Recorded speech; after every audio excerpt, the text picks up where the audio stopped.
내가 하라고 보낸 일을 성취하고 나서야 나에게로 돌아올 것이다. 이 말씀은 하나님의 생각과 길, 인간의 생각과 길을 대비하고 있고, 하나님의 생각과 길, 다시 말해서 하나님의 말씀이 실현되는 이치를 말하고 있습니다. 우리에게 익숙한 통념으로 이 말씀의 의미를 헤아려서 안 될 것은 없지만, 오늘 이사야서의 이 말씀은 당대에 말씀이 선포된 당대의 역사적 맥락에서 헤아릴 때 그 의미가 더욱더 분명하게 드러납니다. 이 말씀을 선포하고 있는 두 번째 이사야는 바빌론 포로기에, 바빌론의 포로로 붙잡혀 있던 이스라엘 백성이 포로로 붙잡혀 있던 그 시기에 활동했던 예언자입니다.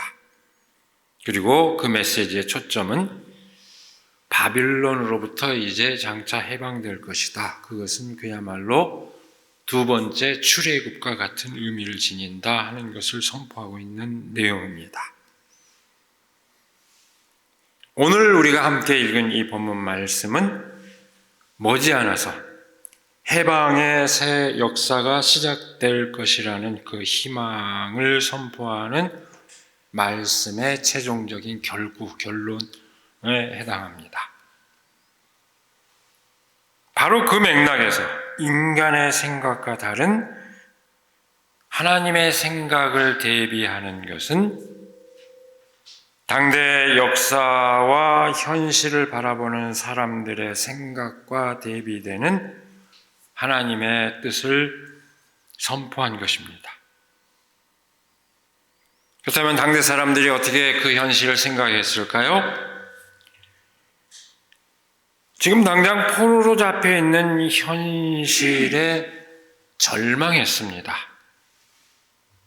지금 당장 눈에 보이는 현실, 지금 당장 경험하고 있는 현실에 꽉 붙잡힌 그런 태도입니다. 포로로 잡혀 있는 사람들은 하나님의 구원의 손길이 더디다고 느끼고 있었습니다.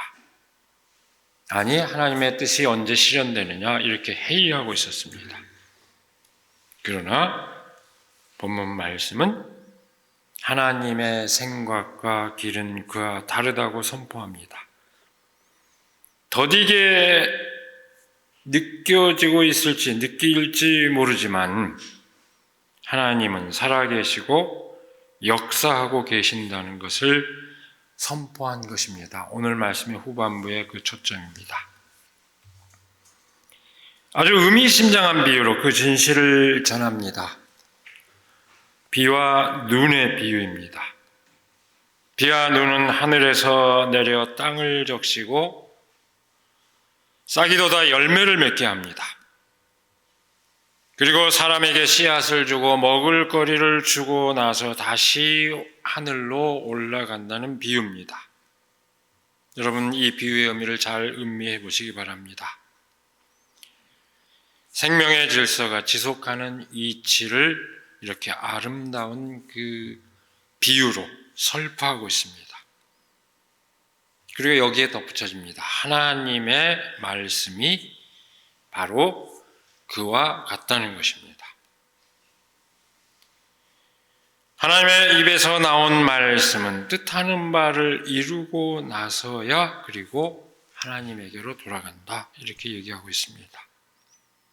모든 그 사물의 운동 속에 움직이지 않는 것 같지만 끊임없이 약동하는 그 사물의 움직임 속에 운동 속에 생명의 약동 가운데 특별할 것 없어 보이지만 끊임없이 부단히 삶을 살아가고 있는 사람들의 그 삶 가운데 마땅히 이루어져야 할 그것이 바로 하나님의 말씀이다. 그런 의미입니다. 그것이 다시 하나님의 입으로 돌아간다는 것은 마침내 이루어진 그 일들을 사람들이 실감하게 됐을 때 비로소 하나님의 뜻을 깨달아 알게 된다는 그런 의미입니다. 우리가 흔히 하는 얘기로 사필귀정, 반드시 바른 대로 돌아가게 되어 있다, 그런 의미입니다. 바르지 못한 것이 기승을 부리고 있는 것 같지만 반드시 바른 대로 돌아가게 되어 있습니다. 그렇게 되지 않는다면, 바른 대로 돌아가지 않는다면 끝내 세상의 질서는 무너지고 생명은 죽음에 이르게 되어 있습니다. 하나님의 살아있는 말씀은 그렇게 살아있는 생명의 운동 가운데서 스스로를 드러냅니다. 인간이 미처 인식하지 못하는 순간에도 한순간도 끊이지 않고 있기에 생명을 살리는 말씀으로서 권능을 발휘합니다. 여러분, 제가 언젠가도 인용했습니다만 시편 19편 30절에서 4절 말씀은 이렇게 얘기하고 있습니다. 그 이야기, 그 말소리, 비록 아무 소리가 들리지 않아도 그 소리 온 누리에 울려 퍼지고 그 말씀 세상 끝까지 번져간다. 바로 그 말씀의 의미입니다. 하나님의 말씀이 불확실하게 느껴지느냐? 그렇지 않다. 이렇게 확실하게 입증되는 것을 모르겠느냐?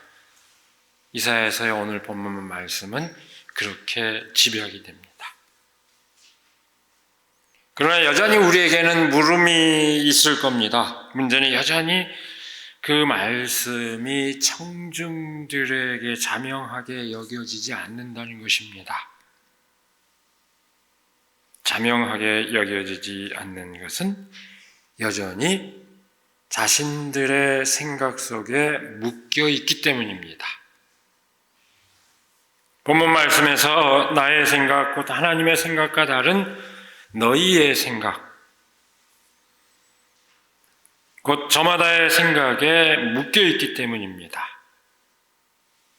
지금 현실을 넘어설 가능성, 다시 말해서 희망이 없다고 여기는 마음입니다. 예언은 바로 그 생각, 그 마음을 향하고 있습니다. 객관적인 어떤 법칙을 선포하는 것이 아니라 이 현실을 어떻게 헤쳐나갈 것이냐를 묻고 각자에게 결단을 요청하는 것입니다. 지금 둘러싸인 현실을 넘어설 희망의 의지를 품고 있다면 그 뜻을 품은 이들과 함께 하나님의 생각이 드러나게 될 것이라는 것을 선포합니다. 다시 한번 확인합니다만 이 성서의 예언은 선택의 가능성 앞에 있는 청중의 결단을 요청하는 성격을 지니고 있습니다. 오늘 본문 말씀은 하나의 비유로서 언뜻 보기에는 자연적인, 그저 객관적인 그 자연적인 법칙을 말하고 있는 것처럼 보이지만 사실은 명확하게 그 청중을 겨냥한 결단의 요청으로서 성격을 지니고 있습니다. 우리는 인간 사회의 현실을 어찌할 수 없는 운명으로 받아들일 때가 많습니다. 그러나 인간 사회의 현실은 인간 스스로 형성해온 질서일 뿐입니다. 물론 대개의 경우 힘 있는 사람들에 의해서 짜여진 그런 질서입니다. 그런데 그것은 결코 운명적인 질서가 아닙니다. 인간들 스스로에 의해서 형성했다는 것은 동시에 얼마든지 인간에 의해서 바뀔 수 있다는 것을 뜻합니다. 얼마든지 새롭게 구성될 수 있습니다. 그것은 주어진 질서를 운명의 족쇄로 여기지 않고 새로운 세상을 이루기를 바라는 사람들의 희망의 의지와 실천에 따라서 가능합니다.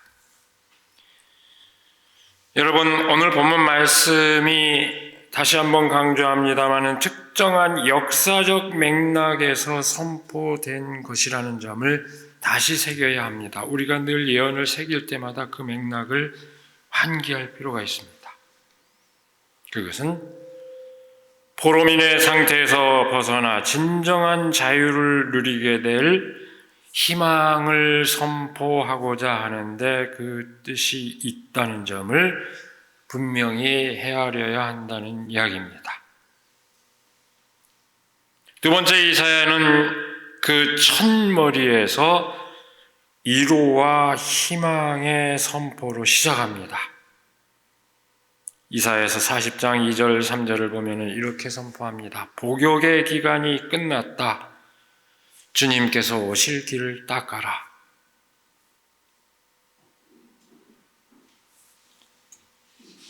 오늘 본문 말씀은 바로 그 희망의 선포, 그 위로와 희망의 선포, 거기에 대한 결론에 해당합니다. 네, 여러분, 이사야 40장에서 55장에 이르기까지 오늘 본문 말씀의 그 결론에 이르기까지 이 두 번째 이사야는 백성들이 스스로를 돌아볼 수 있도록 해주는 아주 심각한 예언의 말씀을 선포하고 있습니다. 가장 핵심된 메시지가 뭐였을까요? 가장 인상 깊은 메시지가 뭘까요? 바로 고난의 종으로서의 그 메시아입니다. 그에 대한 선포가 두 번째 이사야의 가장 중요한 핵심 초점 가운데 하나입니다. 그 의미가 뭡니까? 고난을 겪은 이가 곧 그 고난으로부터 구원에 이른다는 위대한 통찰입니다. 우리가 예수 그리스도를 메시아로 고백한 예수를 그리스도로 고백하게 된 것도 이 위대한 통찰에 힘입어서 그렇게 고백하고 있는 것입니다. 바로 그 점에서 두 번째 이사야의 메시지는 아주 일관되어 있습니다. 누가 갑자기 나타나서 나를 구원해 주지 않는다는 겁니다. 고난을 겪은 그분이 바로 그 사람이 그 고난에서 헤쳐나온다는 그 위대한 통찰, 그 점에서 아주 일관되어 있습니다. 오늘 본문 말씀 또한 바로 그 맥락에서 이해되어야 합니다. 본문 말씀은 하나님께서 스스로 선택한 백성에게 특혜를 베풀어서 구원의 길로 인도한다 하는 아주 좁은 의미에서의 구원의 메시지를 선포하지 않습니다. 이 말씀을 수용할 수도 있고 거부할 수도 있는 사람들 앞에서 그 말씀을 받아들임으로써 하나님의 생각, 하나님의 길을 만천하에 알려야 한다 하는 요청의 말씀을 선포하고 있습니다. 너희가 바로 이 말씀을 뜻을, 내 생각을 증거해야 할 사람들이다 하는 그런 요청의 말씀입니다. 여러분, 세상은 결코 저절로 좋아지지 않습니다. 자연은 스스로 균형을 찾을 수 있을지 모르나 인간 사회는 절대로 저절로 균형을 찾지 않습니다. 찾을 줄 모릅니다. 인간 사회는 역시 인간들의 자기적인 적극적인 행동 여하에 따라서 결정됩니다. 그래서 인간 사회를 그냥 자연이라고 하지 않고 인간 사회라고 하는 겁니다. 인간들이 그렇게 만들어가기 때문에. 그런데 다행스러운 것은, 정말로 다행스럽게도 인간은 부단히 더 나은 세계를 향한 희망을 저버리지 않았습니다. 그리고 그런 만큼 세상이 악한 것 같지만 꾸준히 의를 행하고 선을 행하는 사람들이 있습니다. 보이지 않는 것 같지만 조용히 선을 행하는 사람, 불의에 저항하면서 의를 이루고자 하는 사람들이 부단히 끊이지 않았습니다. 그렇기 때문에 그런 그 희망을 저버리지 않고 그렇게 애써온 사람들의 그 희망 때문에 절망스러운 현실 가운데서도 더 나은 세상으로 한 걸음 한 걸음 되어왔고, 그 희망이야말로 진정한 그 역사 가운데서 우리는 그것이 세상을 바꾸는 원동력이 되었다는 것을 확인할 수 있습니다. 이탈로 칼비노라고 하는 사람의 보이지 않는 도시들이라는 소설이 있는데요. 이 소설은 유명한 그 마르코 폴로가 동방을 여행하면서 세상을 다 돌아다니면서 그 제국을 통치하는 쿠빌라이와 대화를 하는 그런 이야기 형식으로 구성되어 있습니다. 거기에 흥미진진한 얘기들이 많이 나오지만은 그 소설에서 마르코 폴로는 쿠빌라이와 대화하면서 그렇게 얘기합니다. 우리의 일상이 마치 지옥과 같다고 하면서 그 지옥을 견디는 두 가지 방법, 두 가지 지혜를 얘기합니다. 뭘까요? 하나는 스스로 지옥의 일부가 되는 것입니다. 그것은 아주 편한 길입니다. 그냥 생각 없이 살아가면 지옥의 일부로서 그냥 살아가면 그만입니다. 또 다른 하나는 지옥의 한복판에서 지옥이 아닌 것을 찾아내는 것으로, 이것은 어려운 방법입니다. 이 방법을 따르기 위해서는 늘 깨어 있어야 하고 배워야 하기 때문입니다. 그러나 여러분, 그것이 과연 어렵기만 한 길일까요? 그것은 스스로가 인간이 살아있다는 것을 증거하는 것으로서 오히려 진정한 기쁨의 길이 될 수 있습니다. 우리가 새겨보고자 하면 수없이 많은 일들이 일어나는 그 일상을 우리가 사실 살고 있습니다만은, 지난 주간에 제 눈에 띈 또 한 사건이 있었습니다. 지난 주간 아주 의미 있는 역사적 판결이 나왔습니다. 이 말도 안 되는 재판들이 이루어지는 것 같지만 그 가운데 또 의미 있는 재판이 하나, 판결이 나왔는데요. 베트남 전쟁 시에 한국군에 의해서 가족을 잃은 당사자가 제기한 소송에서 처음으로 한국 정부의 책임을 인정하는 판결이 나왔습니다. 무관양 그 학살에 대한 책임을 한국 정부가 져야 한다 하는 판결이 한국 법원에서 나왔습니다. 사건 발생 후 52년 만입니다.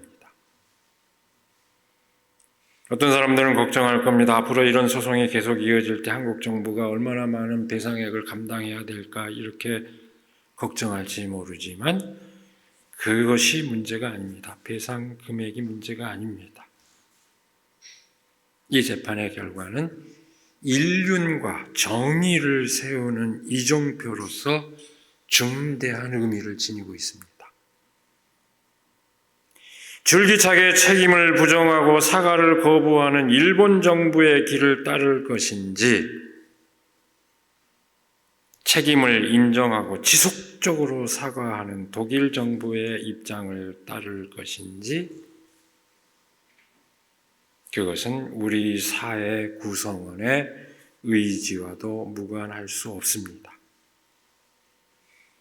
정말로 분투하는 사람들이 있을 때 인륜과 정의는 세워집니다.